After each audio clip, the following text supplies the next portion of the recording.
20 ते 25 वर्ष झाले ते पंचकर्मावर त्यांचं काम चालू आहे आणि बऱ्याच त्यांच्या माझ्या मित्रांच्या माझ्या फॅमिलीमध्ये बऱ्याच जणांचे आजार त्यांनी असे चुटक्यासरशी साध्या साधे उपाय सांगून नीट केलेले आहे.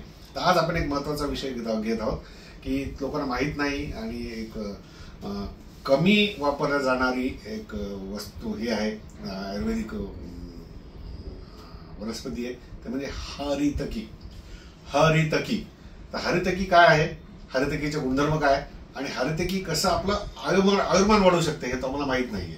तर हरितकीने त्याचे काय फायदे होतात, त्याचा कसा वापर करावा आणि त्याचे गुणधर्म काय आणि त्याचा आयुष्यावर काय परिणाम होतो.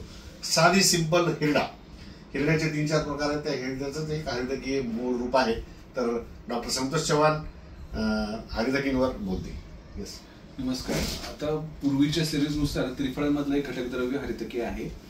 तर हरितकी जी आहे आपल्या पश्चिम घाटावर खूप जास्त प्रमाणात वाढवणारी असते. हरितकीची हे आहे, हरितकीचं फळ असतं, त्याचा उपयुक्त अंग म्हणून उपयोग केला जातो. तर लॅटिन नेम टर्मिनेलिया चेब्युला आहे.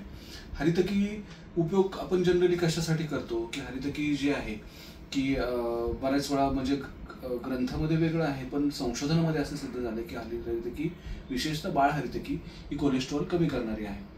आयुर्वेदातल्या वर्णनानुसार हरितकी ही मळांचं पचन करून पोट साफ करणारं आहे, म्हणजे कोलेस्ट्रॉलवर पण इफेक्ट करणारी आहे, अँटी डायबिटिक आहे आणि रक्तवाहिन्यांचं आरोग्य सुधारवणारे आहे, एंडोथेलियल फंक्शन सुधारवते आणि कोलेस्ट्रॉलचं जे प्लाक आहे ते कमी करत राहणे. अशा पद्धतीनं इनडायरेक्टली कार्डिओ प्रोटेक्टिव्ह इफेक्ट आहे, अँटी इन्फ्लेमेटरी आहे आणि अँटी डायबिटिक पण त्याचे उपयोग आहेत. कोलेस्ट्रॉलचा प्लाक कमी करणं म्हणजे ब्लॉकेज रिमूव्ह करण्याचं काम हळूहळू करतं का जर रेग्युलर घेतलं? हा, तसं डायरेक्टली रिसर्चमध्ये तसं नाही आहे, पण कोलेस्ट्रॉलचे प्लाक म्हणजे ॲथेरोस्क्लेरोसिस जी आहे, जी रक्तवाहिन्यांच्या आत अंतर्भित्तीला जी प्रक्रिया सुरू होते ते करतं. दुसरा सगळ्यात चांगला उपयोग हरितकी रसायन आहे, अँटी एजिंग इफेक्ट आहे. आता ऋतू हरितकी प्रयोग सांगितलेला आहे आयुर्वेदामध्ये. ऋतू हरितकी म्हणजे प्रत्येक ऋतूमध्ये वेगवेगळ्या अनुपानाबरोबर हरितकी घ्यायची आहे. 6 ऋतूमध्ये 6 वेगवेगळ्या अनुपानाबरोबर हरितकी घ्यायची. त्याच्यामध्ये काय म्हणतो भावप्रकाश जो वनस्पतींचा हे करणार, सिंधुत्थ शर्करा शुंठी कणा मधु गुडे क्रमात. सिंधुत्थ म्हणजे सैंधव. ज्यावेळेस वर्षा ऋतूमध्ये तुम्ही घेणार आहात त्यावेळेस सिंधुत्थ म्हणजे सैंधव बरोबर घ्यावी. शरद ऋतूमध्ये घेणार साखरेबरोबर हरितकी घ्यावी. हिरडा घ्यायचा. आता किती घ्यायचा, साधारणतः 3 ग्रॅम हिरडा चूर्ण, आपण जे चूर्णाची सामान्य मात्रा तेवढी घ्यायची. सकाळच्या वेळेस घ्यायची. रात्री ही स्वप्न काळात घेतली म्हणजे जेवण झाल्यानंतर घेतली तर ती पोट साफ करणं त्याचं कार्य करत राहील. शुंठी कधी घ्यायची, शुंठी ही हेमंत ऋतूमध्ये घ्यायची.